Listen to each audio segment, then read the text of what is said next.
కార్తీక పురాణము 25వ అధ్యాయం. దూర్వాసుడు అంబరీషుని శపించుట.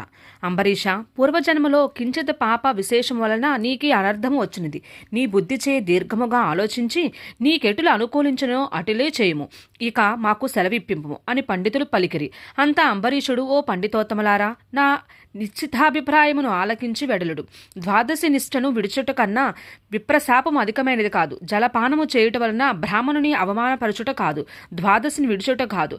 అప్పుడు దూర్వాసుడు నన్నేల నిందించును, నిందింపడు. నా తొలి పుణ్యఫలము నశించదు, కాన జలపానం అనరించి ఊరకుందును అని వారి ఎదుటనే జలపానము నొనరించును.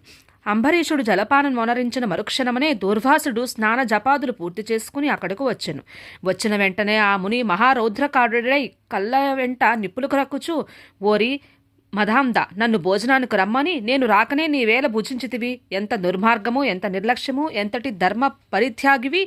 అతిథికి అన్నము పెట్టదని ఆశచూపి పెట్టకుండా తాను తినినవాడు మలభక్షకుడగును. హట్టి అధముడు మరుజన్మలో పురుగై పుట్టెను.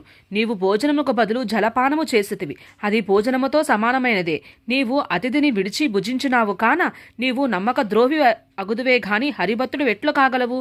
శ్రీహరి బ్రాహ్మణ అవమానమును సహింపడు.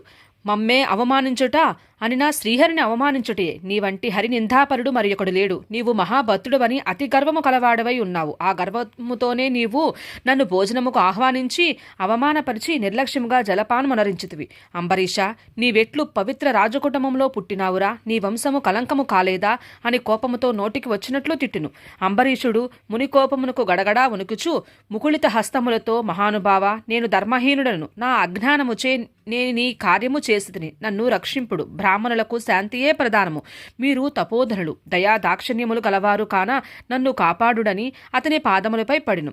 దయాశూన్యుడైన దూర్వాసుడు అంబరీషుని తలను తన ఎడమ కాలితో తన్ని, దోషికి శాప విమోచము కూడా ఉండరాదు. నీవు మొదటి జన్మలో చాపగాను, రెండవ జన్మలో తాబేలుగాను, మూడవ జన్మలో పందిగాను, నాలుగవ జన్మలో సింహముగాను, ఐదవ జన్మలో వామనుడుగాను, ఆరవ జన్మలో క్రూరుడవగు బ్రాహ్మణుడుగాను, ఏడవ జన్మలో మూఢుడైన రాజుగాను, ఎనిమిదవ జన్మలో రాజ్యము గాని సింహాసనము గాని లేనట్టి రాజుగాను, తొమ్మిదవ జన్మలో పాషాండ మతిస్తునుగాను, పదవ జన్మలో పాపబుద్ధిగల దయలేని బ్రాహ్మణుడపుగాను పుట్టిదవుగాక అని వెనుకు ముందు ఆలోచింపక శపించను. ఇంకనూ కోపము తగ్గనందున మరలా శపించుటకు ఉద్యుతౌతుడుండగా శ్రీ మహావిష్ణువు బ్రాహ్మణ శాపము వృధా కాకూడదని తన భక్తునికి ఏ అపాయమూ కలగకుండా అంబరీషుని హృదయంలో ప్రవేశించి, మునివర్య, అటులనే మీ శాపము అనుభవింతు అని ప్రాధేయపడెను. కాని దూర్వాసుడు ఇంకనూ కోపము పెంచుకుని శపించబోగా శ్రీమన్నారాయణుడు తన సుదర్శన చక్రమును అడ్డుపెట్టెను.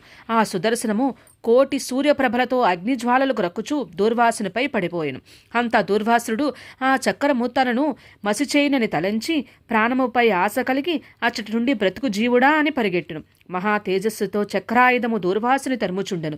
దూర్వాసుడు తనను కాపాడమని భూలోకమును ఉన్న మహాములను, దేవలోకమున కరిగి దేవేంద్రుని, బ్రహ్మలోకానికి వెళ్ళి బ్రహ్మదేవుణ్ణి, కైలాసమునకు వెళ్ళి పరమేశ్వరుని ఎంత ప్రార్థించినను వారు సైతము చక్రాయుధము బారి నుండి దూర్వాసుని కాపాడలేకపోయిరి.